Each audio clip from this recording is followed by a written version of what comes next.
Just like when you're done, grab the camera and just head over there so you can catch the closing ceremonies. Worry about packing up after it's done.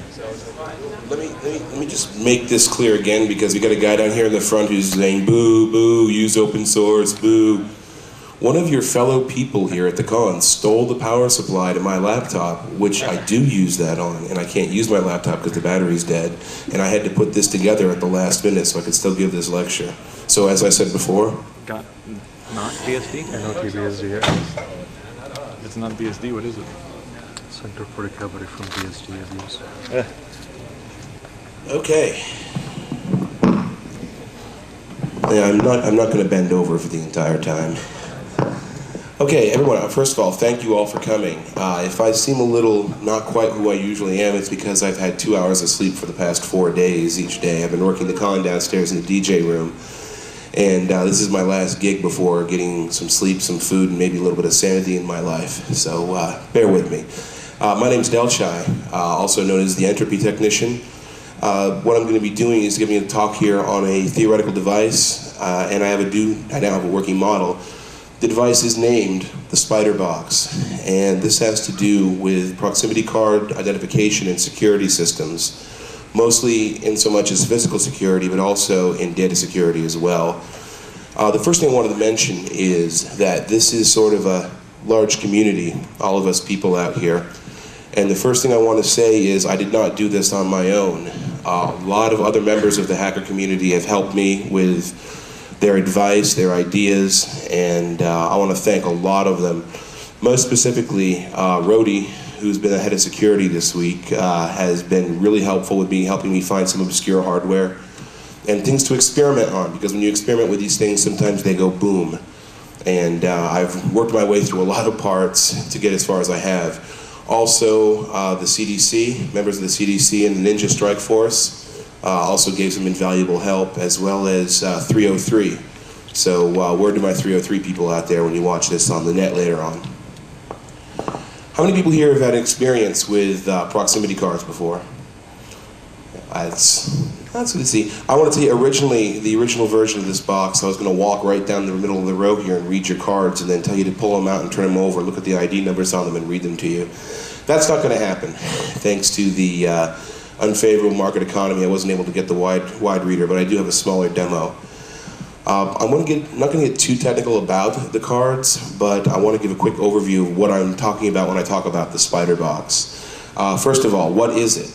It's a device that can theoretically clone, store, recall, generate the required signals to operate proximity-based badge security systems. Now, that right there, a lot of people read that and they said, whoa, that's some bad stuff. What are you doing? When I say theoretically, the only reason I say that is because I have not built the device. Why did I not build the device? Because I have no urgent need to be the star on next week's edition of Oz. The concept is this. Proximity cards are used widely for physical security well, let's see, where have we seen them? You see them in your offices. You see them in businesses. There are some housing developments that use it, some housing projects that use it. There's some larger facilities, did I say the word, that use them on a regular basis. And while this is strictly theoretical, as you're going to find out, the theory is very solid. Now, the one thing that people have asked me a lot this weekend is, where did this name come from? Where did I get the Spider Box? An associate of mine is a great artist, and he's involved in a project called Transmetropolitan. And any of you who've read Transmet, you know the episode, look at me, the issue where Spider is first going after the Smiler. And he says, fire it up, give me fire, give me smoke, give me information. And when his assistant says, how are you going to find all this information? He is quoted as saying, I have devices that 99% of the security companies around the world have no idea about.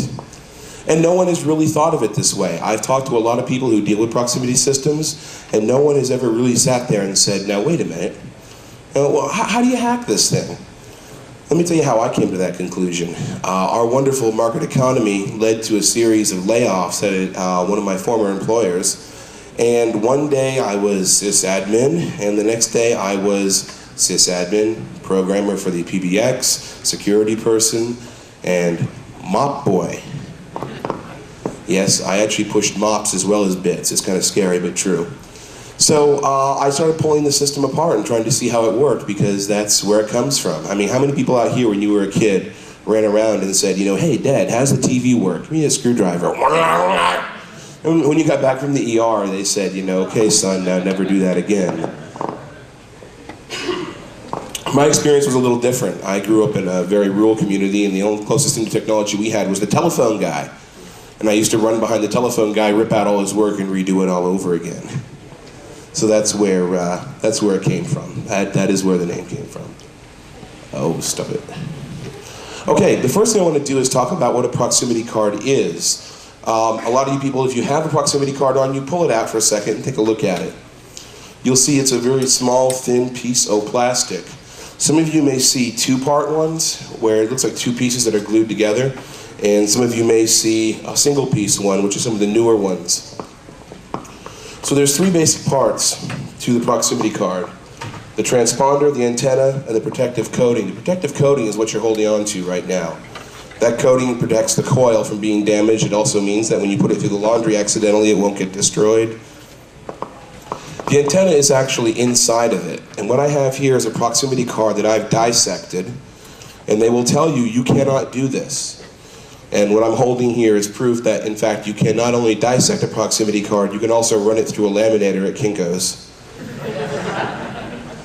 Now, that's not to say that you don't have a few mistakes made in the process. But this proximity card, as mangled as it is, does still work. But this is the inside of the proximity card. I know it's hard to see, and if you really want to take a close look at it, please come up later. I'll be more than happy to show it to you. The transponder is this little black piece right here. You can barely see it. It's actually a small chip enclosed in some very nasty plastic. If you try to melt the plastic, chip the plastic, you will destroy the card. Also, the antenna you see right here is actually a single strand of wire wrapped around and around and around and around and around. Any break anywhere in that wire will render the card useless. And how do I know this? Well, let's just say I had a few setbacks early on. So that's the basics of the card itself. The cards are write once, read many times. What that means is that the information stored on this card is burned into it at the time of inception. There's two ways of doing this. The first way to do it is you pre-buy them in a box, and they come pre-coded for you, you pay out the nose for it. Or you can spend 2 days with a bunch of lawyers, some NDAs, and swear on a Bible, and they will give you a device that will allow you to program blank cards, and you can buy blank cards and make them yourself as you need them. One thing about this device, though, is that it's keyed very heavily. When you get the device, after you've signed your life away, you get a CD-ROM, a physical key, and the writing device. All three of those devices are mated to each other indefinitely. That CD-ROM, that reader, that card, they cannot be used anywhere else. And it's one of the, you have to go through a lot of hoops to get one of these. I've only laid my eyes on one of them, and it's a scary process.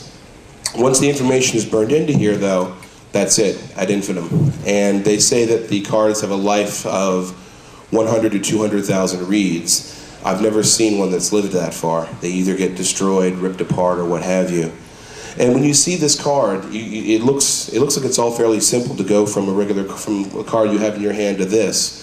In order to dissect one of these, it takes a very special, unique tool that is very, very difficult to find. And if you go across the street to the drugstore, you can buy it for about $1.15. It's called acetone. Those of you who still live at home, if your mom has fingernail polish remover, go ahead and use it. The key is, though, to be very careful while dissecting these. The reason why I say that is the same adhesive that makes it stick to the front and rip apart like this is also embedded in the coils. So if you leave it in there too long, what it actually does is the coil comes apart. Also, don't use the extra strength. It eats the plastic and the card itself. And that's pretty much the lay of the land on the cards. I think I covered this pretty well. Now, how these cards work. What happens is the reader, the little thing with a red light on it, will emit an RF signal. Normally this is, I can't say normally, there are a lot of different standards, there are a lot of different protocols, so for all intents and purposes I'm going to stay with the standard that I've used. It's a 125 kilohertz signal. It's an RF signal. It excites the card. The antenna grabs the energy, puts it back into here, and it spits out the ID information for your card. Once it does that, it retransmits the information back along into the security system for verification and authentication.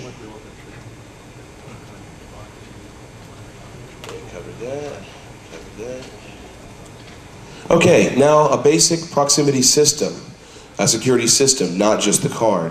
It's composed of a few very simple pieces. A central computer, which normally holds the database information and does all the comparisons, approvals, and disapprovals. Panels, readers, and your locking devices. Now, a panel and a reader are actually two different devices, although some people may think they're one. There are exceptions to this rule. There are readers that act as panels. But for the most part, you will have a PC, a central panel, which is what you see in those little squat gray boxes, and then the individual readers. I even believe I have a diagram here for you. There we go. Now, this is just a really quick and dirty diagram of how it works. The reader you see right here is what you see at your door. That's what you present your card to, and that's how you tell it who you are. The locking device is the device that actually keeps your door or your access point locked. These vary from physical locks that are built into the handle to those nice 300-volt magnets you see all the time that you have to try and pull and pull and pull. I'll tell you a funny story about those. Those systems are very secure, those nice little electromagnets. There's two things you have to consider. Number one is power loss, and number two is if it's not installed correctly. A company whose name will remain what it was since they went under had one that was misinstalled and only one leg of it was energized. And if you could walk up to it, assume a nice Zen pose, grab a hold of the handle, and it would come right open. Also, a lot of times the magnetic door locks don't catch. You'll hear a nice little buzzing noise as it's popping back and forth. Or, as I've seen in my history with physical security audits, you can get a nice big fat piece of cardboard and the thing is useless. So anyhow, what happens is the reader attaches to the panel. Now, you come up and you present your card to the reader. You'll hear beep. Now what happens is the reader will send that information to the panel. The panel will look at your card ID number and compare it against a database that's built inside of it, which includes your ID number, what time of day, what time of week you can or cannot access, and it will make an accept or reject decision. Either way, the panel will return the information back to the central computer. The central computer will record either that A, this card was used, B, it was accepted or rejected, what time, and so on. In more advanced systems, the central computer will also pull up for more information for you and display it on a terminal at the security access point. I'll get to that in a bit. The important thing here to remember, though, is the central computer does not do, in most cases, any decision making. It's simply there for a database and an interface. When a person comes into the system, the information is input here, but it's sent to the individual panels as a resync after every time you do this. There's an important reason for doing this. If for some reason the central computer goes down or it will not affect the system. It will not affect the system at all. The system will still run perfectly normal. I've done a lot of crash testing with this, and the panels will continue to run so long as they have some form of power. Some of them can actually run on 12 to 14 volts DC, if need be. And so assuming that you're okay, the panel will send a signal to the relay to the locking device, and depending on how it's programmed, it will stay open for 5-10 seconds. It'll open the garage door and it'll raise a little barrier and what have you. These systems are not limited to doors.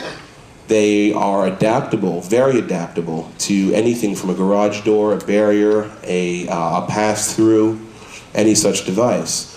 One thing I'll talk about a little later, though, the Achilles heel of this is that people don't always program it correctly. People do not always take the time to do things correctly.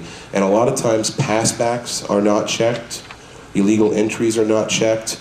If you force the door open, the panel will recognize the door is open and it will make a log entry, but if you don't look, you'll never know. And that is one major flaw, but it's human error. You're used to that, right?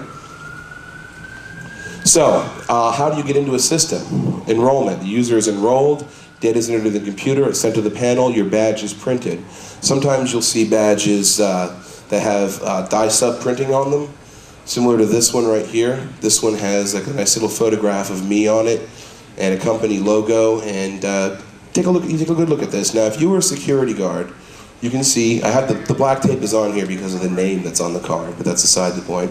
You can see it's a legitimate proximity card, and there's a photograph on it, and it says Operations Manager, has a nice little company logo. Now, if you were Joe Security Guard and you saw that, what would you say, yes or no? Let's hear it.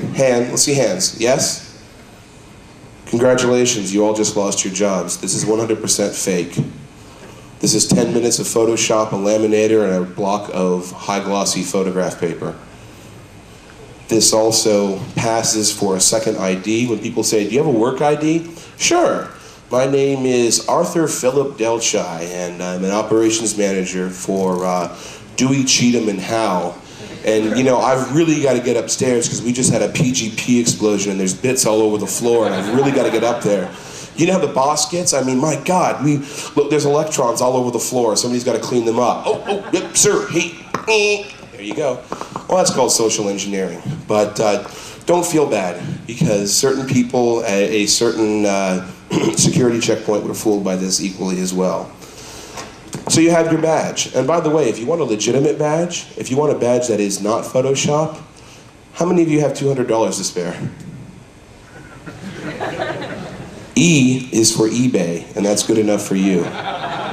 Entire security badge printing systems can be had for as little as $200 on eBay and various other places on the net.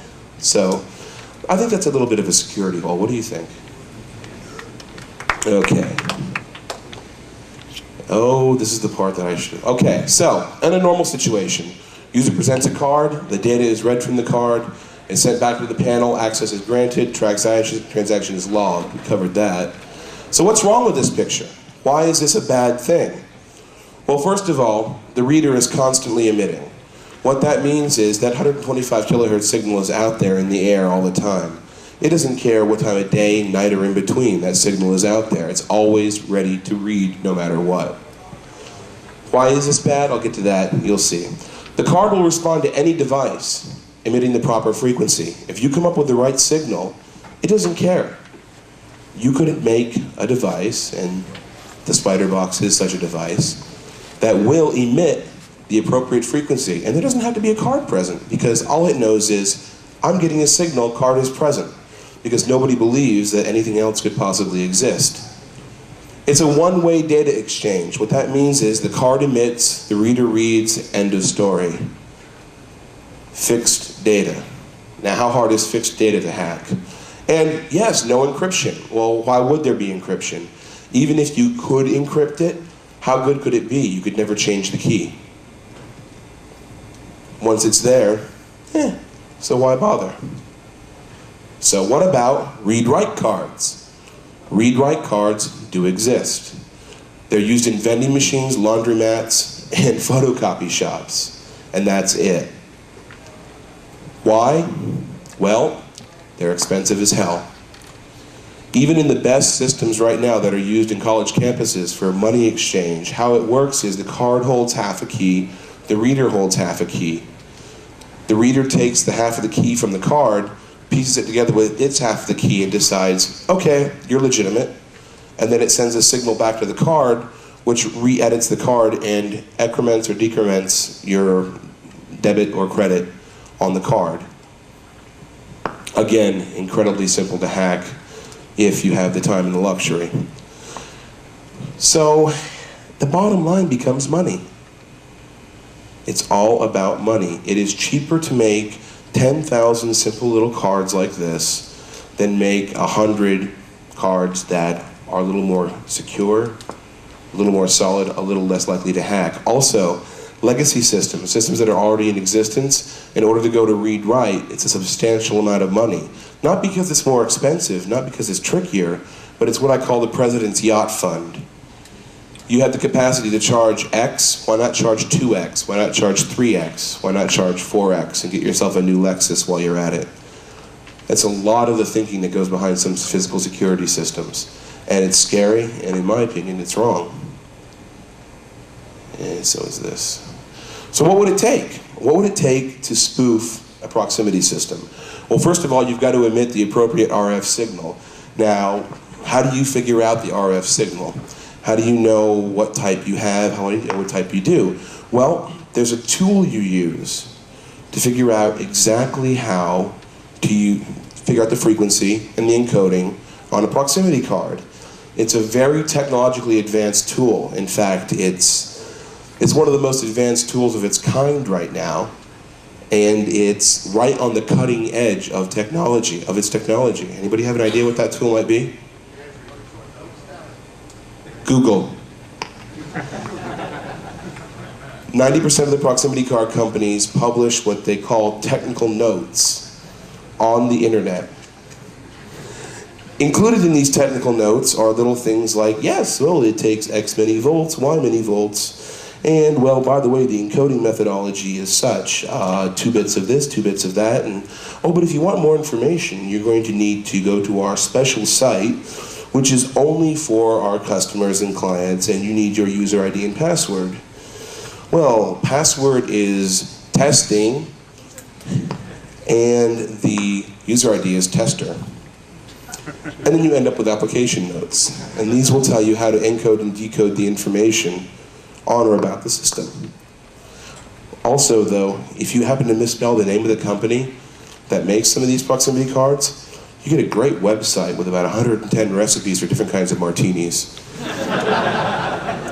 And I gotta tell you, Gin and It, the Cordial Martini, and the Flying Dutchman are my favorite. And I have to say, I have to thank one company in particular, the Bombay Sapphire Gin Company, because I drank so much Bombay in the process of developing this, and it was thanks to this. They were a real big help in the process of developing this whole system. So, now, that is not an endorsement of their company, nor do they endorse me. I just drink their product and they just take my money. So anyway, what we have to do is we emit the RF signal, we capture the response from the card. Now we have the card information. We need to store that information, and down the road later we retransmit the information. Now, since it's only a string of digits, and I didn't cover that yet, bad on me. The format of the cards, the most common format is the Wigand standard. Now, some of you may pronounce it Wigand, Wigand, Wagand. I pronounce it Wigand, and for me that's correct. And there's several different versions of this format. I'm going to read them. There's a 26-bit format, there's a 37-bit format, and there are about 2 or 3 others. The one format that's odd is what's called the Corporate 1000 format. The basic format of these cards is a simple data stream. Header, parity, data, parity, footer, end of story. Most often, the number is split in 2. The first half of it is a site code. The second half is your card number. The reason why they have site codes is so that you can use card number 1, 2, 3, 4, 5 anywhere in the world, but if your site code doesn't match, it'll be instantly rejected. This has been enhanced over the years. The reason I mentioned the Corporate 1000 system is because it's a modification of the standard format that allows you to have up to 100,000 cards within a single site code. This is used by large international corporations. So if you work for Corporation X up here in New York City, they issue you an ID card. It's good anywhere in the world to any one of their facilities. This does mean, however, that the computers have to link up at some time during the day and talk back and forth to each other, which, by the way, if any of you have a good sniffer, it's fun to take a look at. So here you have this string of data, facility code, ID code. But what if you don't have that? What if you just want to say, what the heck? Well, how about a numeric keypad? How about a little keypad so you can go facility 123 card 987654? It is possible. It is also possible, if you do this, to do it by brute force. 1, 2, 3, doing it Shipley style. What, nobody got that? Nobody here sort of war dialing? Yes! Okay, so, thus becomes, is it really possible? Is it possible to do this? There is a device for the Palm Pilot that will do this. The company whose webpage I keep missing because Missing Link keeps sending it to me and I keep forgetting to put it down, actually sells a device that says forget all your proximity cards. You just wave it in front of this little device in front of your proximity reader and they're all stored in your Palm Pilot and you just pick which one you want and it'll retransmit it. Oddly enough, that site disappeared about 4 months after I initially talked about this at PumpCon. Go figure. I won't mention the little girl who sat in the front row who was jumping up and down and going, ooh, ooh, ooh, what about, and handed me a business card that said CIA later on. So, I am going to do a demo for you. I'm going to show you that this toy actually can and does exist. But why is the demo read-only? I think I covered this earlier. If anyone missed it, I don't feel like being the guest star on Oz next week. The concept of developing a system like this that can, in fact, go through and go and swim through, that's pretty scary. And what's even scarier is that once you make it portable, I can walk by you in a subway. I can stand next to you in an elevator. I can bump into you on the street and go, ooh, excuse me. I just got your card information. Thank you very much, have a nice day. Now in the olden days, you had to actually steal somebody's wallet, which meant taking them out, getting them drunk, dancing a few times at the country line dance and going, oh, you're my best friend in the world.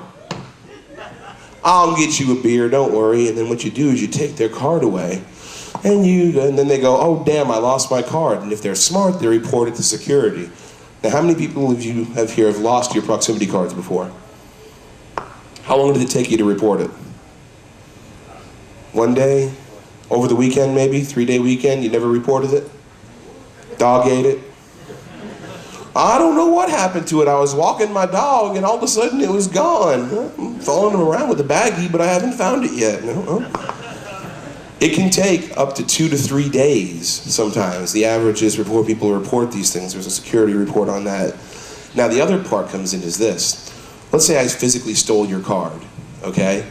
Now if I go walking into your office, even in my best Sunday go to meeting clothes, and I say, hey, how you doing? I'm new here. I'm Bill. I program computers. And they go, yeah, hey, did you watch Friends last night? And you go, oh, gotta get that coffee.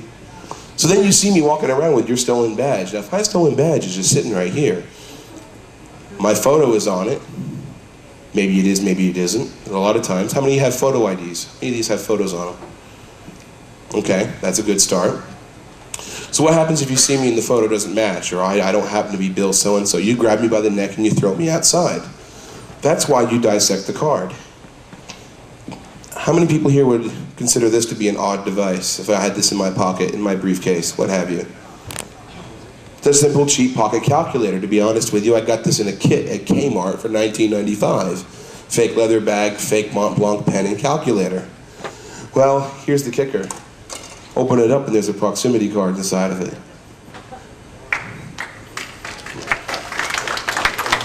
This card was registered as I'm a calculator. And when the people reviewed the security logs at my office and they said, who is Ima? Ima who? I'm a calculate? Calculator? I'm a calculator. But forgetting that part, let's make it easy on ourselves. Like I said, it's entirely possible to simply walk past you and read this information. Now, how do we get around this? What's the saving grace? The answer is, there are a couple ways to protect yourself from this, but in reality, they're all pretty stupid. Number one, photo ID verification. Now what this means is not just that it has a photograph on the front. How many people since 9/11 have seen some people being really, really strict about security and they want to stop you every inch of the way you go through a building? Have you ever had that happen? Now you see those people sitting there, those $5, $4 an hour people sitting behind the terminal all day long watching you. You ever wonder what's on that terminal?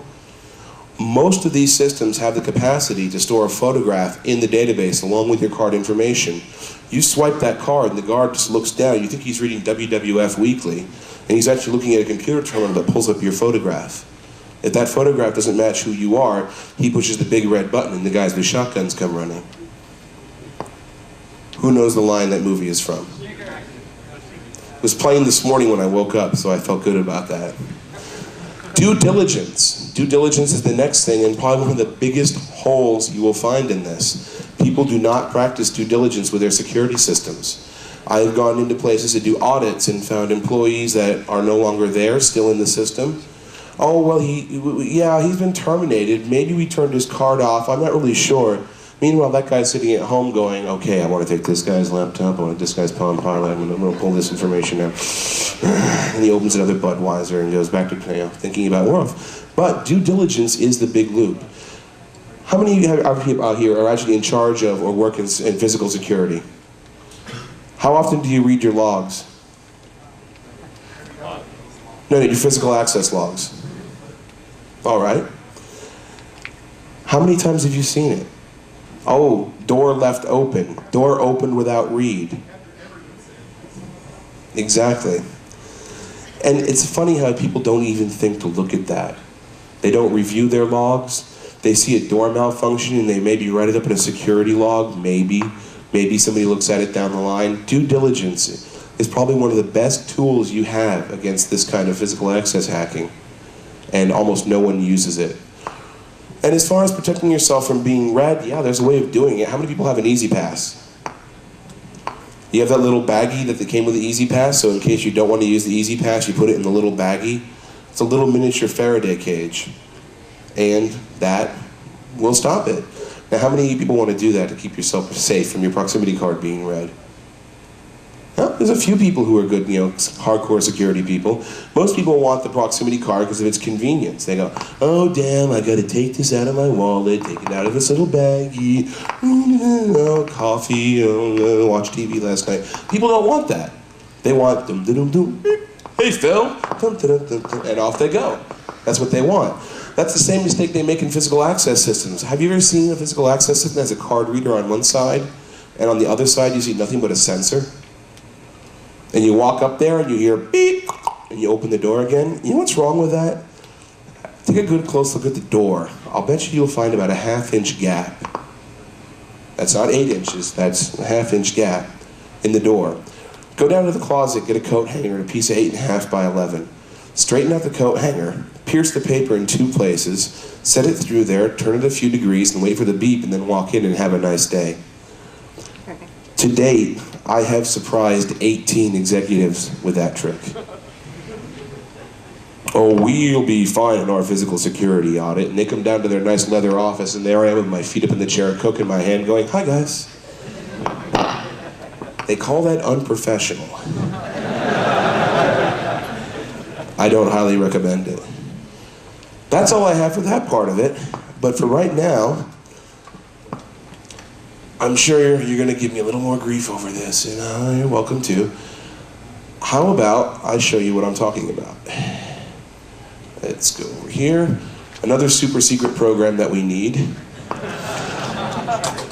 Now, I'm using Hyperterminal and a big honking machine right here because that's what I have available.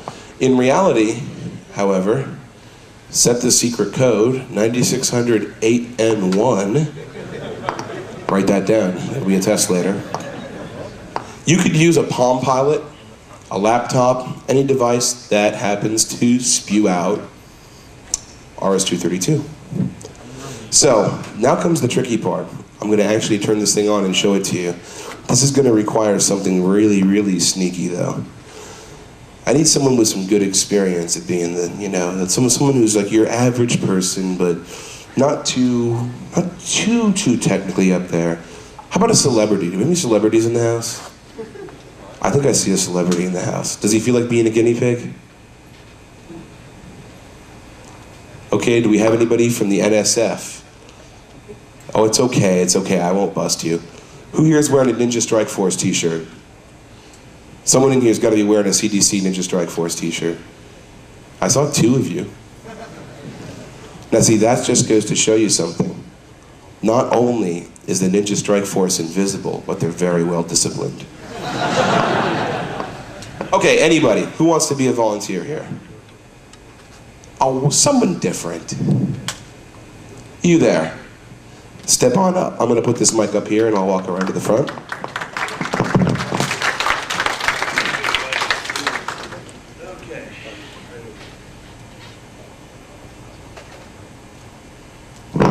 Now, just for effect, who here can hum the James Bond theme while I set this up? Everybody, come on, all together now.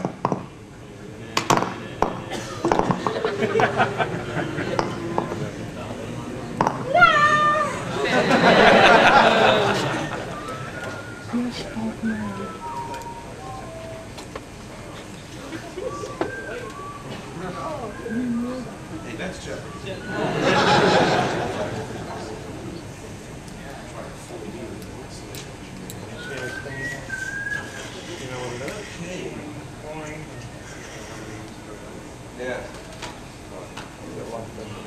Here's what I want you to do.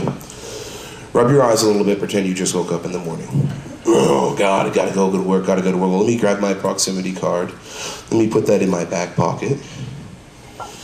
Okay, now, you're doing your morning commute. Chugga, chugga, chugga, chugga, doo, doo. I'm gonna stand it over here, in front of the train, the B train. Now turn around and face these people. Back pocket's right over there. And now I'm gonna come up and go, oh, dun, dun, dun, dun. Excuse me, sir. I'd like to, ooh, what was that? 55469B75. Okay, let's try that again. Ready? Excuse me. Hey, move it, buddy. Oh, there's that number again. Hey, get out of my way. I'm late for work. Beep. Oh, move it. Come on. Oh, well, there's your proximity card information. It's that simple. Give this man a hand.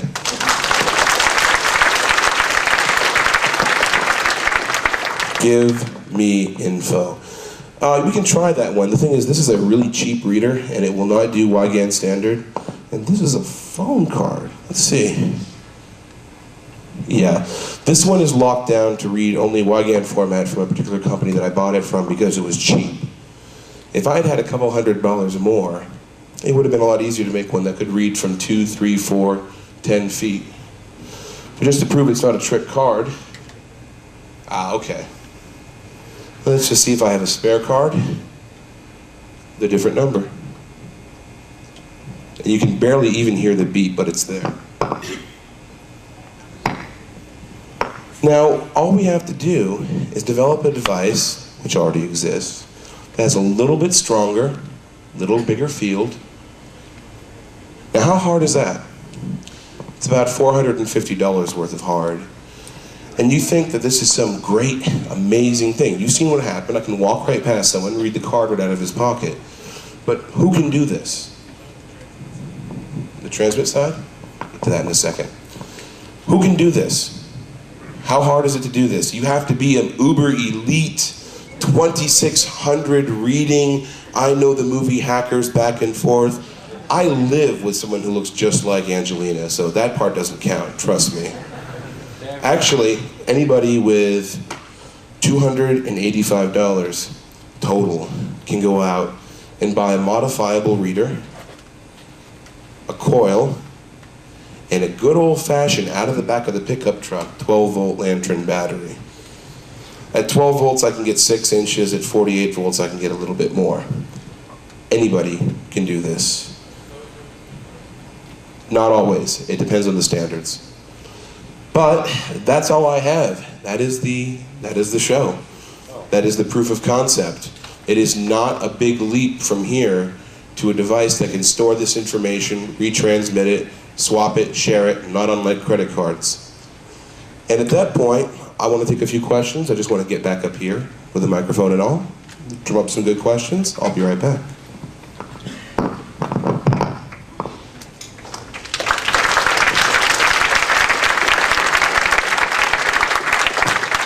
First contestant, come on down. All right, are you ready to play our pricing game? Okay, this Motorola radio is made by Motorola. It's encrypted, it's digital. How much? Is this on? Can we have the mic in front, please? Hello, hello, hello, test, test. All right, you're on. Well, it's well known that the cards can be read. They're read all over the world. You demonstrated they can be read. Now, how do you generate the bit stream? The output bit stream and walk up to a reader and Okay, generate what you have to do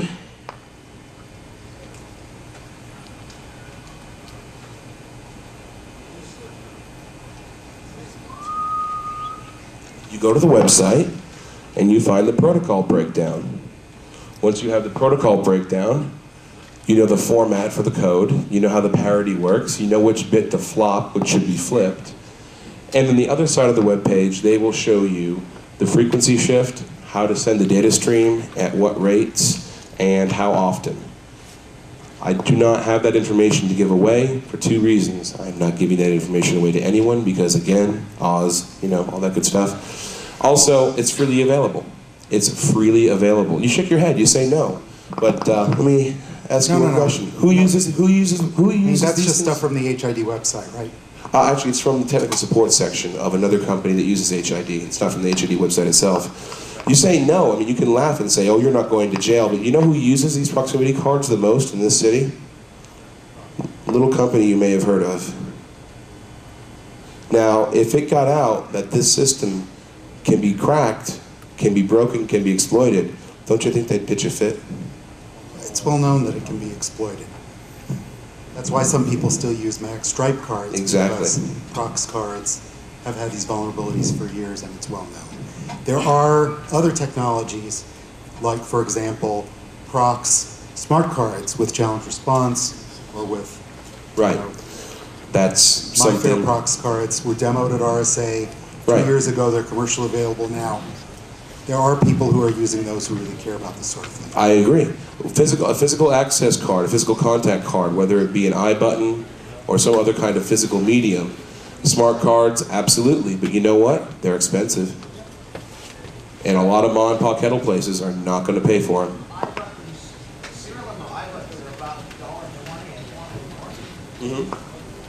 I didn't say they're expensive to you or to me, but there are a lot of companies out there that think that that's an extraordinary expense when you have 10,000, 20,000, 30,000 employees. Shoot. Well, how far is the range on the card?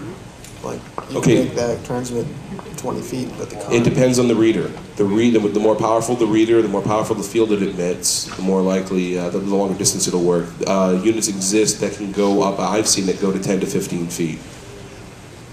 It's not unheard of for them to go farther. Okay. And the mobile speed pass, is that the same thing? No, mobile speed pass is a different system altogether. It does not work on RF, and it's something else I'm actually working on. I'm working on that with some other people. Also, mobile speed pass does not use a direct correlation. Your mobile speed pass is just an ID number that is linked back real time and matched up with your credit card number, and the information, that information never leaves their data banks. It never goes to the gas station. It's just done in their billing system. Well, I'm curious, if it's not RF, what is it? I don't have the specs on it, but I believe it's microwave. The physical speed pass itself is either, there's a physical touch version. I have not seen an RF version, but the transmission back and forth. It's an RFID token. Is it? Okay. Well, like I said, I don't have one of them. If you have one, TI makes sense. well, you know, I haven't put a lot of research into mobile speed pass, but now you've given me an idea of something to go home and play with. Yeah.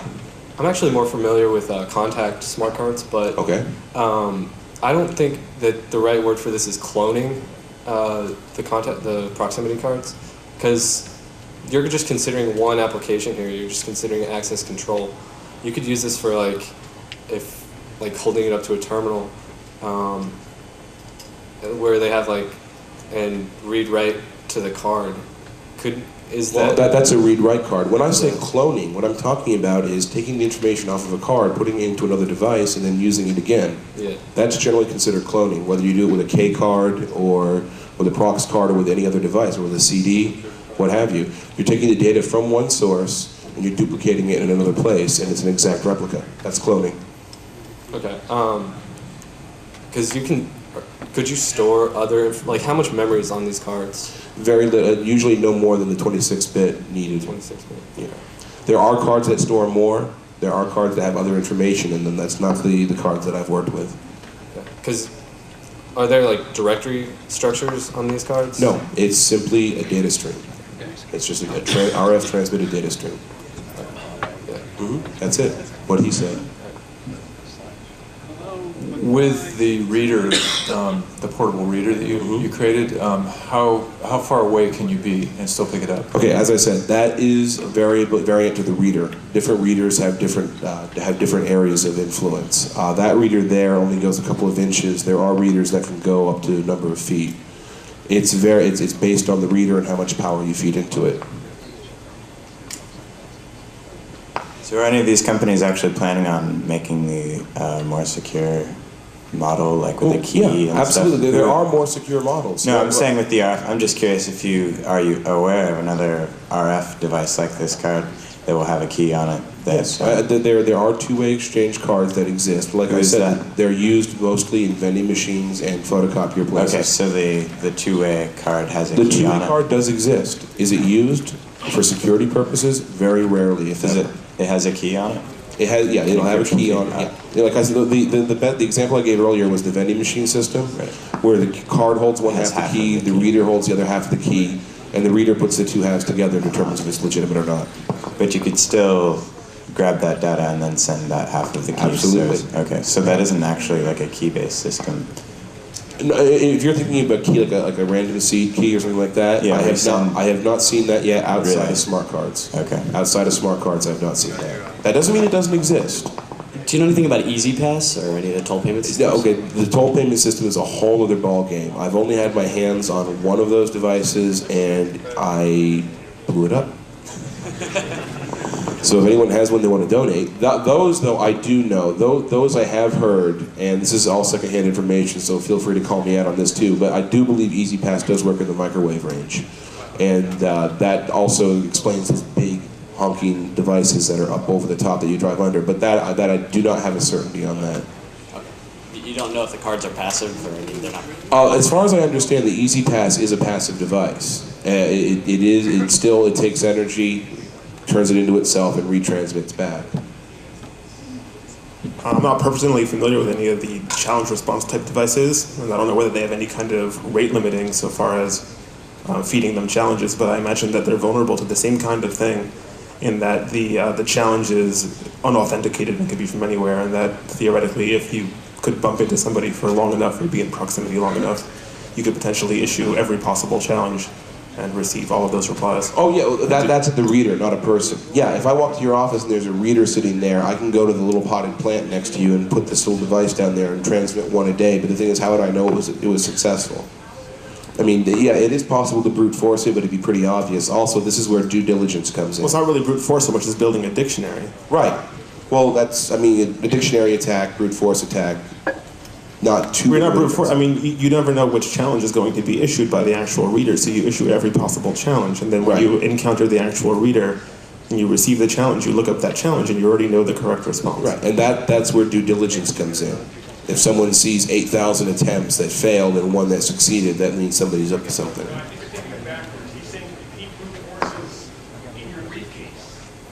There's nothing to brute force. It's a one-time the signal goes out. That's it.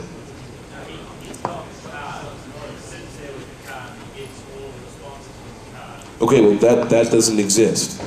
The challenge response system is usually based around a smart card. The smart cards are not vulnerable to this because you have to have physical contact in order to read them. No, there are wireless smart cards. You've seen these? Yes. Wireless smart cards. Yes. I've seen combinations, smart card and wireless in one, but every smart card I've seen that has a little chip on it, you have to actually put this into a reader that makes physical contact. So it's proximity challenge response is what you're saying?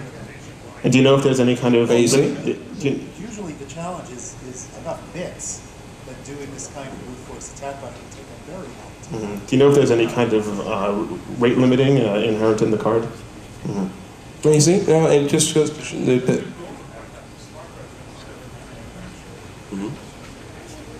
Well, I'll be the first person to admit I have not heard of contactless smart cards. I have not seen that, and I'm definitely going to look into that because that's something worth looking into.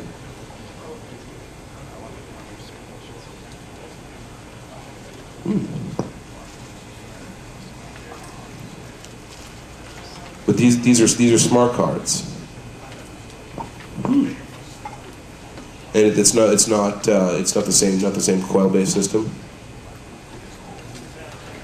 Okay.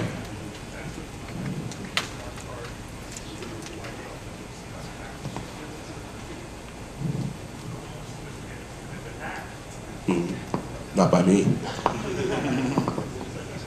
Well, that's good. That's something else to look into. I haven't had my hands on that system. I just wanted to ask one other thing: is that does anybody know if these proximity challenge response cards, if the challenge is authenticated in any way, or can anybody effectively issue a challenge by being in proximity?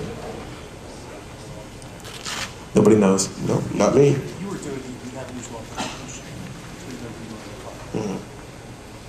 Thank you. Okay. Anything else? No?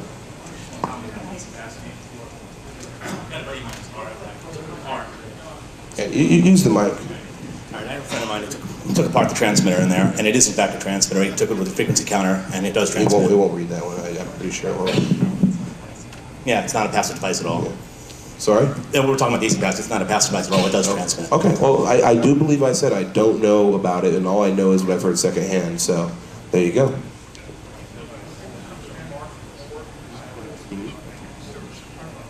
That's fine. That's a whole nother area of research, and I will look into that. But that's not what this was about. But there it is. And if there's nothing else, have a day.